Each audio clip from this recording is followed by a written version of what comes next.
Keselamatan dalam hadis Uqbah yang pertama tadi apa? Sedikit bicara. Yang kedua wal yasa'ka baituk. Hendaknya lebih banyak di rumah, jangan banyak-banyak di luar. Lebih banyak di rumah daripada di luar. Ini keselamatan kedua. Keselamatan yang ketiga, wa baki ala khati'atik. Pastikan Anda selalu menangis untuk dosa-dosa Anda. Jadi inilah tiga keselamatan dalam hadis tadi. Pertama sedikit bicara, kedua sedikit di luar rumah, dan yang ketiga selalu menangis atas dosa. Wallahu a'lam.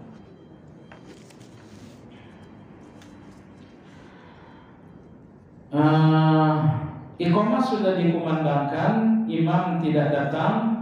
Dengan keterbatasan ilmu yang miliki, saya dipaksa untuk jadi imam dan saya jalankan dosakah saya? Oh, jawaban Anda ini sudah jawaban. Imam nggak datang, Anda dipaksa. Berdosa nggak tuh? Ya nggak berdosa. Ya, mudah-mudahan bahkan amal saleh itu orang nggak ada pilihan lain. Yang tidak boleh itu nyerobot.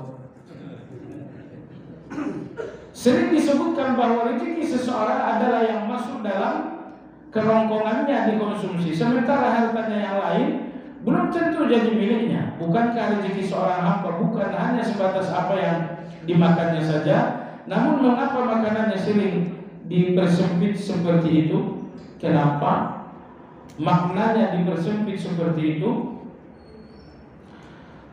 Itu hadis Nabi SAW. Yaqulu ibnu Adam mali. Anak Adam ini mengatakan hartaku.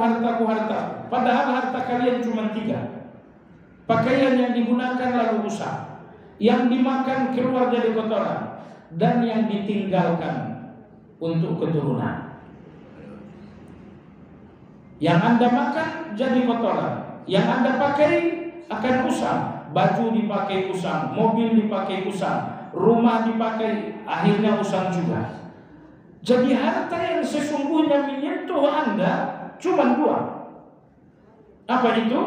Yang dipakai dan yang dimakan. Hanya itu harta yang menyentuh Anda. Adapun harta yang ketiga, yaitu harta yang diwakafkan kepada Allah Azza wa Jalla. Maka hadis Nabi kita salah, harta manusia cuma 3 tadi agak keliru. Yang dia makan akan keluar sebagai kotoran, yang dipakai akan usang, dan yang ketiga yang disedekahkan itulah yang abadi. Pertanyaannya, Anda mau harta abadi atau harta yang usang atau jadi kotoran? Karena cuma ini 3, harta jadi kotoran, harta yang sekedar kerongkongan. Harta kedua, harta usang, itu yang sekedar dipakai. Harta ketiga, harta abadi, itu yang jadi sedekah. Nah, ini dari uang Anda sebanyak 5 miliar di tabungan, itu yang menjadi harta abadi berapa? Jangan-jangan dari uang Anda yang banyak ini lebih banyak menjadi harta abadi malah sedikit. Kebanyakannya adalah harta yang jadi kotoran dan harta yang jadi usang. Kenapa hadis mengatakan demikian? Untuk memotivasi agar kita lebih banyak menjadikan harta menjadi abadi. Apakah di surga juga ada interaksi dan campur baur antara pria dan wanita yang bukan mahramnya? Nggak ada ya, karena di hari Jumat kita pernah sampaikan di sini, inna fil jannati lasuqan. Di dalam surga itu ada pasar. Pengertian pasar di sini ada 2 tafsir di kalangan ulama. Pasar yang pertama adalah pasar tempat ngumpul saja. Semua penghuni surga ngumpul di pasar itu. Pengertian yang kedua, pasar yang dimaksud memang pasar beneran, tapi bukan untuk jual beli. Karena tidak mungkin persiapan Anda di istana habis, tidak mungkin. Oh, saya ke pasar dulu, ini buah sudah habis. Bukan surga namanya kalau kulkas surga Anda habis. Oh, saya ke pasar dulu, kenapa? Ini sudah habis, nggak ada. Mana ada kata tidak ada di surga? Tapi adanya pasar di surga bukan muawadah, bukan untuk jual beli, hanya untuk mengambil keinginan saja. Nah, jadi dalam hadis ini dijelaskan yang berada di pasar ini hanya laki-laki. Kalau perempuan tidak, maka Nabi SAW, ya'tunaha kulla jum'ah, penghuni surga pergi ke pasar pada hari Jumat, semuanya. Nabi Ibrahim, Nabi Musa, Nabi Isa, termasuk Anda, semua penghuni surga pergi ke pasar hari Jumat. Fatahubbu alaihim rihus shimal, sewaktu di pasar bertiuplah angin dari utara. Angin selatan nggak ada di surga, angin selatan yang ada angin utara. Angin timur, angin barat nggak ada juga. Kenapa angin utara? Kita orang Indonesia tidak banyak tahu. Anda kalau pergi ke Arab, angin yang bertiup dari arah utara orang Arab senang. Karena angin utara menunjukkan hujan akan turun. Kalau angin itu hanya angin barat, angin timur, oh ini hasilnya cuma debu aja itu. Ya, kalau angin yang menandakan hujan akan turun, itu angin yang bertiup dari utara. Maka orang-orang di Mekah, di Madinah, di tanah Hijaz, kalau angin bertiup dari arah Palestina, dari arah utara, mereka senang, oh hujan akan turun. Nah, penghuni surga ini pun begitu. Sewaktu sedang berada di pasar, tiba-tiba bertiuplah angin dari arah utara. Tapi bukan untuk membawa hujan, tapi untuk membawa wangi-wangian. Maka bertiup angin ini menyentuh tubuh mereka menjadi harum, menempuh pakaian mereka menjadi wangi. Bukan cuma itu, angin itu pun mengubah penampilan mereka. Kalau tadinya cantik 100%, sekarang cantiknya 100% lagi. Makanya di surga nggak ada orang yang wajahnya 2 minggu berturut-turut, nggak ada. Sekali seminggu wajah orang dirubah di surga. Lalu dalam hadis itu, begitu mereka pulang ke rumah, mereka bertemu dengan istri, bertemu dengan bidadari. Bidadari mengatakan, kok kamu ganteng sekali? Mereka mengatakan, kamu juga ganteng sekali. Nah, ini menunjukkan pasar surga, di mana tempat berkumpul penghuni surga, itu cuma berkumpul laki-laki saja, perempuan tidak ikut. Oh, jadi gak ketemu dong? Ya kalau mau ketemu bisa aja apa namanya, kakak dan adik itu. Tapi intinya ikhtilaf itu kita tidak ada bukan keterangan bahwa ada ikhtilaf di surga. Tidak ada keterangan itu. Adapun pertemuan antar keluarga tentu ada. Hukum asal alkohol adalah haram dikonsumsi tapi tidak najis. Apakah dengan demikian memakai minyak wangi yang mengandung alkohol saat sholat? Ya, betul. Tidak semua yang haram dimakan berarti najis. Alkohol itu haram dimakan, tapi apakah dia najis? Tidak. Maka bolehkah memakai minyak wangi alkohol? Insya Allah tidak masalah. Tapi bagaimanapun ini khilafiyah. Ada yang mengatakan boleh, ada yang mengatakan tidak boleh. Ada yang membedakan alkohol dari binatang atau alkohol dari tumbuh-tumbuhan. Alkohol dari binatang yang diambil dari rusa, misalnya minyak kasturi, atau yang diambil dari apel, misalnya menjadi apel. Mereka membagi. Kalau alkohol itu dari buah, hukumnya boleh. Kalau alkohol itu dari binatang, hukumnya tidak boleh. Nah, cuma dasar Anda membagi-bagi ini pun butuh dalil juga. Jadi yang lebih kuat, dan kita boleh berbeda pendapat, bahwa alkohol itu haram dimakan, itu jelas. Tapi apa setiap yang haram dimakan itu berarti najis? Tidak. Lebih-lebih Anda semprotkan alkohol begini, alkoholnya kuat, yang sisa wanginya saja. Kalau kira-kira punya minyak wangi, bagi-bagi saja. Ada ustadz yang mengatakan tidak sah salat seorang makmum dalam sholatnya jika tidak mendengarkan bacaan Al-Fatihah imam secara penuh sempurna. Konsekuensinya, jika makmum tersebut masbuk maka salah. Ini pendapat salah. Kenapa? Karena Fatihah termasuk bacaan yang ditanggung oleh imam. Makanya begitu ada orang masbuk, mendapatkan imam dalam keadaan ruku, dia langsung ruku. Bagaimana dengan Fatihahnya? Fatihahnya nggak dengar, nggak dapat, tapi sudah ditanggung oleh imam. Jadi makmum, ini pendapat ini keliru. Makmum yang tidak mendengarkan Fatihah imam, sholatnya tetap sah. Makanya Anda lihat rukun-rukun sholat, salah satunya mendengarkan imam baca Fatihah. Ya nggak ada rukun sholat seperti itu. Hanya saja kalau tidak dengarkan imam baca Fatihah, itu dinamakan lalai. Mohon disampaikan kiat-kiat ingin masuk surga dari apa ini? Ingin masuk surga, sementara ilmu dan amal kami sangat kurang. Iya. Kiat pertama masuk surga, tauhidlah nomor 1.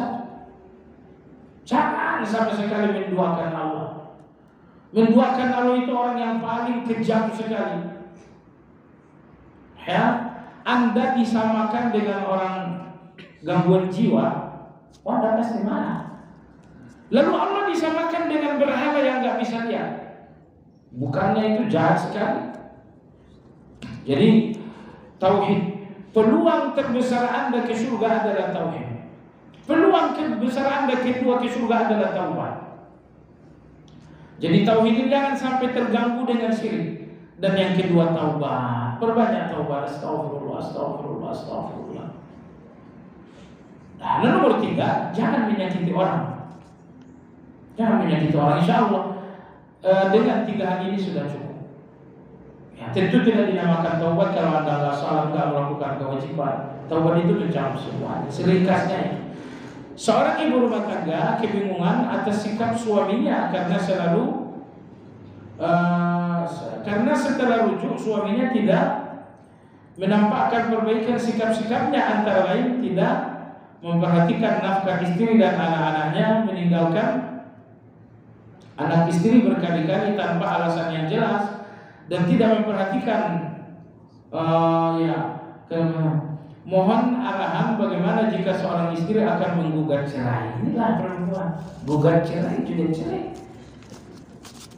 Jadi ingat, kalau sudah ada anak-anak, pernikahan ini jangan lagi dilihat milik suami dan istri. Anak-anak itulah pemilik terbesar dari saham rumah tangga ini. Anda sebagai istri, Anda sebagai suami, saham Anda dalam rumah tangga ini mungkin 20-30%. Selebihnya adalah anak-anak yang lebih berhak. Jadi kalau Anda selalu berpikir gugat cerai, Anda cerai hanya antara Anda dengan suami. Bagaimana dengan anak-anak? Pikirkan juga anak-anak.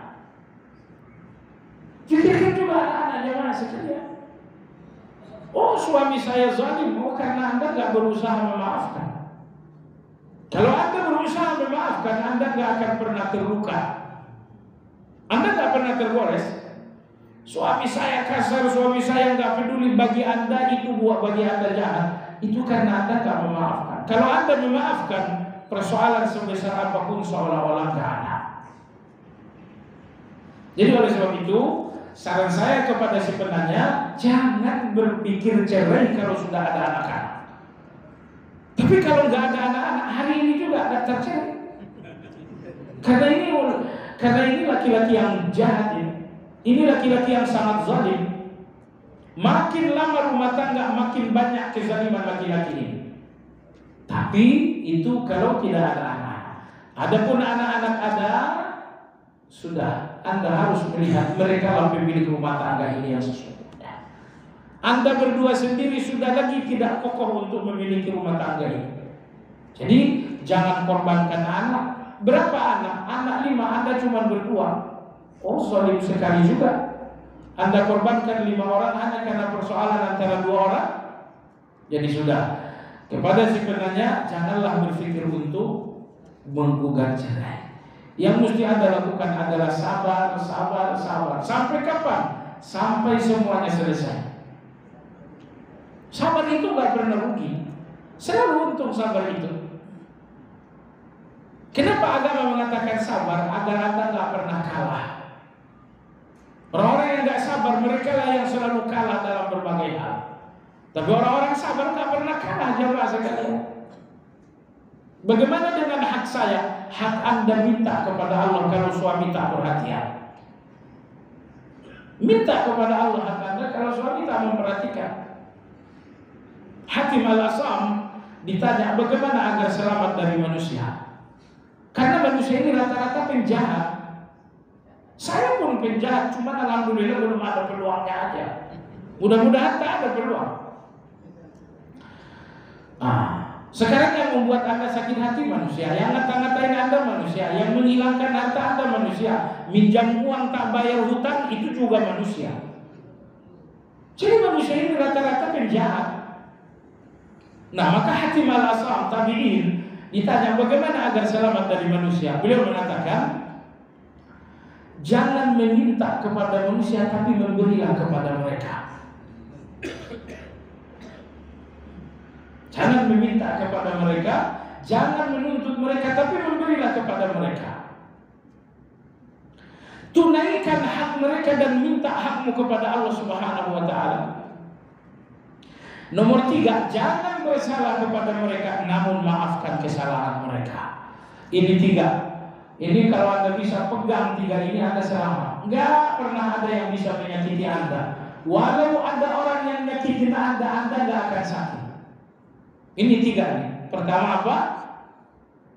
Tunaikan hak mereka dan minta hakmu kepada Allah. Nomor 2, jangan meminta mereka tetapi berilah kepada mereka. 2. Nomor 3, jangan bersalah kepada mereka tapi maafkan kesalahan mereka. Ini 3 nih. Mudah atau mudah? Wa ma yulaqaha illa alladziina sabaru. Tidak ada yang mampu menggenggam 3 hal ini kecuali orang yang sabar. Subhanakallahumma wa bihamdika asyhadu an la ilaha illa anta astaghfiruka wa atubu ilaik. Alhamdulillahirabbil alamin. Assalamualaikum warahmatullahi wabarakatuh.